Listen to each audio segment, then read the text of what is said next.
feel engagement with your lat. And once you're buried and you've got connection, feeling as you push on that top hand, feeling your heel pushing the boat forward. Okay?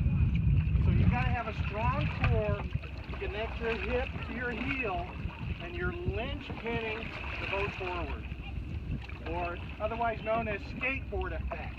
Okay? Because you're popping up front, linch pinning, or skateboarding, where you feel it on your heel, on the top hand. Well, here is all you popping, and then the rest of it is just connecting. So keeping that bottom arm straight until your hand gets down to the gunnel, and then you, as you lift forward, you're breaking your elbow up, and then up and back. Okay, but this is where I'm having the most trouble, and I can see most people do. Keeping that arm straight until your hand's at the gunnel. What we tend to do is we're in third gear all the time. We break right here.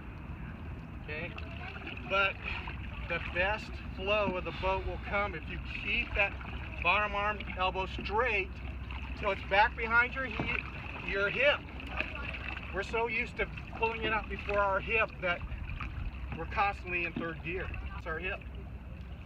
So if you can work on that, you know, pushing as you're pushing down, once it gets down the gunnel, that's the time to break.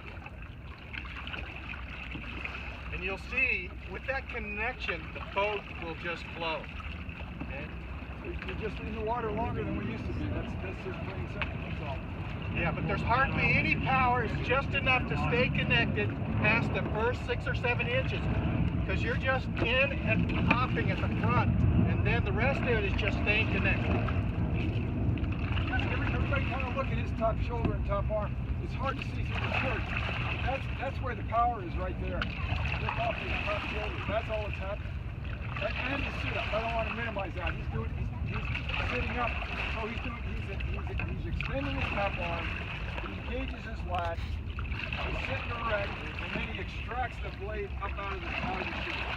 I mean, I think you're going too far because the boat back, is stationary, you're almost lifting yourself up because the boat's not moving under your heels. So you're sort of lifting your body up. This is where we need to slow down. Because your heel's not moving forward with the boat. Or the boat's not moving forward. His question too was when you take the power off, right? Or when you, okay, basically. For effect, you clamp, and then as you bring back, you feel the boat. You feel that connection with the boat, and the boat surges forward.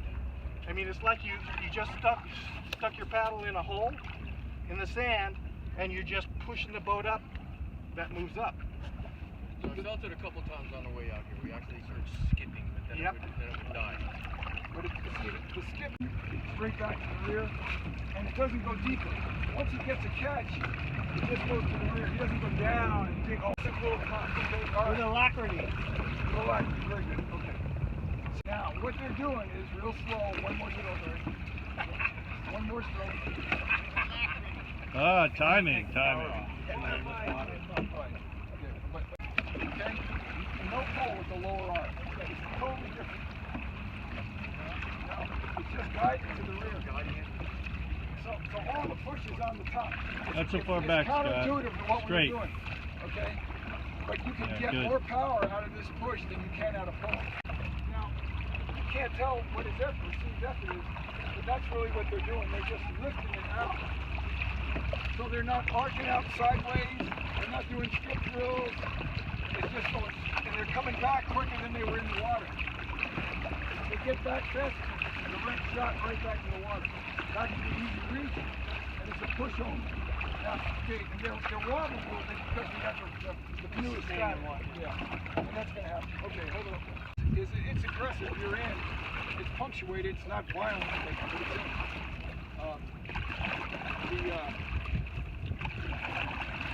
I can't emphasize enough the top shoulder and lockout. It's what makes it happen. Without that, you'll end up what I did for 8 months. I was just sitting up. That's all I was doing, and I was trying to time it. And I'll slow down, no rush. And look, before we start, just let me clear this. This is the time. Whatever you're doing, don't worry. We're just going to make suggestions, so don't feel like you've got to get this. You don't get it perfected, it's a big problem. It's not. Everybody's still learning the same thing. I'm still learning like crazy. So just, yeah. So we're just, this is practice. That's all. Go ahead. On the gunnels. Set. Give them away. Going down. Think about your top hand over. Just pushing up the top. Locking and that's it. Sit up against it. Good. No pulling with the bottom arm. I can't tell, right? You're the only one who knows. There you go. Good. And listen when you get back. Let it come all the way back. A little longer than you. Try not to bend down so much, Tom. Right? Try not to bend down so much. Yeah, that's just a slight lean forward. There you go. Good. There you go. Top hand. Let the top hand do the work for you. And then lift it out. Lift it straight out. Good. Good. Good. All right. Thumbs up. Okay. Jay and Jay. I'm going to sit. Imua.